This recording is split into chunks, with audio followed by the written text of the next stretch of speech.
जय श्री कृष्ण। श्रीमद् भगवत गीता अध्याय 4 श्लोक 13। चातुर्वर्ण्यं मया सृष्टं गुणकर्मा विभागशः तस्य कर्तारमपि मां विद्य कर्तारमव्ययम्।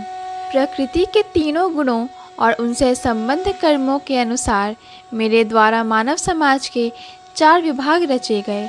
यद्यपि मैं इस व्यवस्था का सृष्टा हूँ, किंतु तुम यह जान लो कि मैं इतने पर भी अव्यय अकर्ता हूँ। अर्थात भगवान प्रत्येक वस्तु के सृष्टा हैं। प्रत्येक वस्तु उनसे उत्पन्न है, उनके ही द्वारा पालित है और प्रलय के बाद प्रत्येक वस्तु उन्हीं में समा जाती है।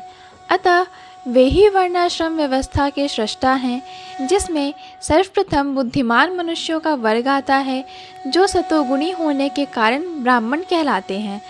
द्वितीय वर्ग प्रशासक वर्ग का है, जिन्हें रजोगुणी होने के कारण क्षत्रिय कहा जाता है। वर्णिक वर्ग या वैश्य कहलाने वाले लोग रजो तथा तमोगुण के मिश्रण से युक्त होते हैं और शूद्र या श्रमिक वर्ग के लोग तमोगुणी होते हैं। मानव समाज के इन 4 विभागों की सृष्टि करने पर भी भगवान कृष्ण इनमें से किसी विभाग में नहीं आते, क्योंकि वे उन बद्ध जीवों में से नहीं हैं जिनका एक अंश मानव समाज के रूप में है।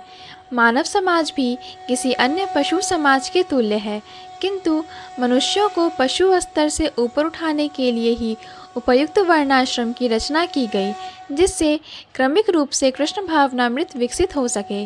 किसी विशेष व्यक्ति की किसी कार्य के प्रति प्रवृत्ति का निर्धारण उसके द्वारा अर्जित प्रकृति के गुणों द्वारा किया जाता है।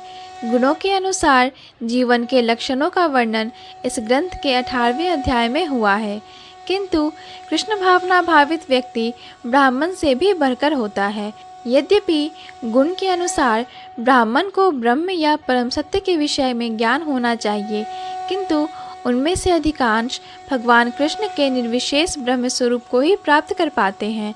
किंतु जो मनुष्य ब्राह्मण के सीमित ज्ञान को लांघकर भगवान श्री कृष्ण के ज्ञान तक पहुंच जाता है, वही कृष्ण भावना भावित होता है, अर्थात वैष्णव होता है।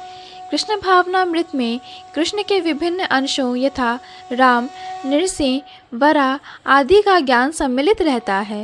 और जिस तरह कृष्ण मानव समाज की इस चातुर्वर्ण्य प्रणाली से परे हैं, उसी तरह कृष्ण भावना भावित व्यक्ति भी इस चातुर्वर्ण्य प्रणाली से परे होता है।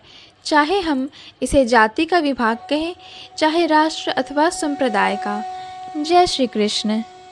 सभी बंधुओं से निवेदन है कि श्रीमद् भगवत गीता के श्लोकों को कृपया शेयर कर ज़्यादा से ज़्यादा लोगों तक पहुंचाएं, क्योंकि श्रीमद् भगवत गीता सनातन धर्म का एक प्रमुख ग्रंथ है, जो मानव जीवन के संपूर्ण धर्म दर्शन को सर्वश्रेष्ठ ढंग से प्रस्तुत करता है। पूर्ण भगवत गीता के श्लोकों को सुनने और समझने के लिए कृपया हमारे चैनल को सब्सक्राइब करें। वीडियो पसंद आया हो तो लाइक और शेयर करें।